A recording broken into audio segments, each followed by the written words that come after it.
नमस्कार आप सभी को। इस वीडियो में मैं आपको बताऊंगा भारतीय नागरिक सुरक्षा संहिता में सेक्शन 71। जो ये सेक्शन 71 है, यहाँ पर ये service of summons to witness की बात कर रहा है। अगर किसी विटनेस को सम्मन करवाने, उसकी सर्विस करवानी है सम्मन की, तो कैसे होगी, ये सेक्शन 71 ही बता रहा है। तो चलिए जानते हैं सेक्शन 71 को। जो इसमें सबसेक्शन 1 है, यहाँ पर ये बता रहा है notwithstanding anything content in the preceding section of this chapter.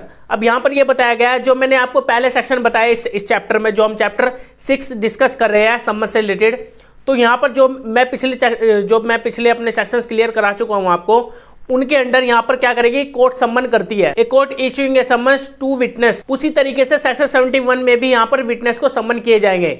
जिस तरह से वहां पर किसी अक्यूज्ड को, किसी भी पर्सन को वहां पर, जो पिछले सेक्शन में डिस्कस कर चुका हूं, वहां पर किए जा रहे थे किसी पर्सन को अपेयर करवाने के लिए, उसी तरीके से सेक्शन 71 के अंदर विटनेस को भी सम्मन इशू करवाए जा सकते हैं। In addition to and simultaneously with the issuing of such summons, direct a copy of the summons to be served by electronic communication or by registered post addressed to the witness at the place where he ordinarily resides or carries on business or personally work for gain। अब यहाँ पर ये बता रहा है simply, summons भेजे जाएंगे witness को जहाँ पर वो रह रहा हो, जहाँ पर वो पर्सनली अपना वर्क फॉर गेन कर रहा हो, या फिर ऑर्डिनरीली वहाँ पर वो रिजाइड कर रहा हो, रह रहा हो वहाँ पर, या फिर वो जहाँ पर वर्क फॉर गेन कर रहा है।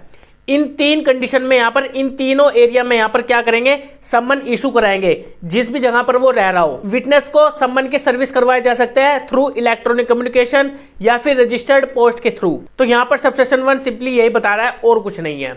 और जो सबसेक्शन 2 है, सबसेक्शन 2 में ये बताया गया है when an acknowledgement purporting to be signed by the witness or an endorsement purporting to be made by a postal employee that the witness refused to make delivery of the summons has been received or on the proof of delivery of summons under subsection 3 of section 70 by electronic communication to the satisfaction of the court issuing summons may deem that the summons has been duly served। अब यहाँ पर यही बताया गया है subsection 2 में कि जब भी उस विटनेस को सम्मन करवाए जाएंगे, सर्विस करवाई जाएगी, तो उसके साइन ले लिए जाएंगे एक डुप्लीकेट कॉपी पर, जैसे मैंने आपको लास्ट वाली वीडियोस में बताया था।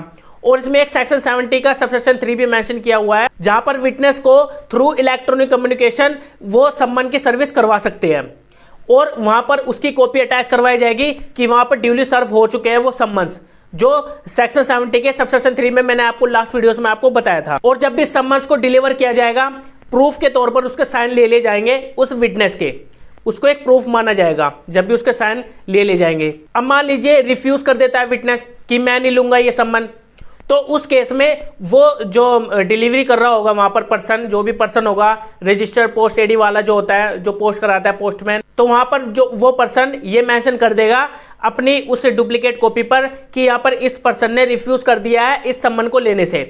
अगर उस पर्सन ने, विटनेस ने वहां पर रिफ्यूज कर भी दिया, तो उसके बाद वहां पर यह मान लिया जाएगा कि वो सर्विस हो चुकी है उस सम्मन की, उस पर्सन के पास जा चुके हैं वो सम्मन। अगर वहां पर वो रिफ्यूज कर देता है उस सम्मन को लेने से, तो सबसेक्शन 2 में यही बताया गया है। अगर लेने से इनकार कर दे पर्सन, जो विटनेस है, तो उस केस में मान लिया जाता है कि वो ड्यूली सर्व हो चुके हैं उसके पास। ये सबसेक्शन 2 यही बता रहा है और कुछ नहीं है। तो अब आपको क्लियर हो जाना चाहिए, जो विटनेस को सर्विस करवाई जाती है सम्मन की, तो वो कैसे होगी। और अगर वहां पर वो रिफ्यूज कर रहा है, जो मैंने अभी आपको सबसेक्शन 2 में बताया है, तो उसके अंदर उसको ड्यूली सर्व मान लिया जाएगा अगर वो रिफ्यूज कर भी देता है तो। अब ये हमारे हो गए जो पार्ट ए है ना चैप्टर 6 का, ये सम्मन से रिलेटेड था, जो कि सेक्शन 63 से लेकर के सेक्शन 71 तक सम्मन से रिलेटेड ही बात कर रहा है। और इससे रिलेटेड मैंने सभी से सेक्शन से रिलेटेड मैंने वीडियोस बना दी है, आप वो जाकर देख लेना। अब हम आगे बढ़ेंगे, जिसमें हम जानेंगे वारंट से रिलेटेड, जो कि पार्ट बी में है। चैप्टर 6 के पार्ट बी में वारंट से रिलेटेड है, और वो वारंट से रिलेटेड मैं नेक्स्ट वीडियो से स्टार्ट करूंगा। एक एक सेशन को मैं अच्छे से डिस्कस करूंगा, और वो सभी वारंट से रिलेटेड आप वीडियोस देख लेना। और हाँ, जो सम्मन होता है ना, सम्मन एक पहली प्रोसीडिंग होती है जहां पर किसी पर्सन को अपेयर कराने के लिए उसको सम्मन इशू करवाए जाते हैं। और दूसरी जो इसमें पार्ट भी है, ये वारंट इसलिए आया है क्योंकि सम्मन अगर इनकार कर दे लेने से, या फिर वो फिर भी अपेयर नहीं हो रहा, अगर उसने रिसीव कर भी लिया सम्मन, तो उस केस में उसके खिलाफ वारंट इशू कर देती है कोर्ट। इसलिए पार्ट बी यहाँ पर वारंट से रिलेटेड है, और हम नेक्स्ट वीडियो से स्टार्ट करेंगे जो भी वारंट से रिलेटेड यहाँ पर पार्ट बी में बताया गया है। तो अब हम मिलेंगे अपनी नेक्स्ट वीडियो में, जिसमें मैं आपको बताऊंगा सेक्शन 72। Okay bye.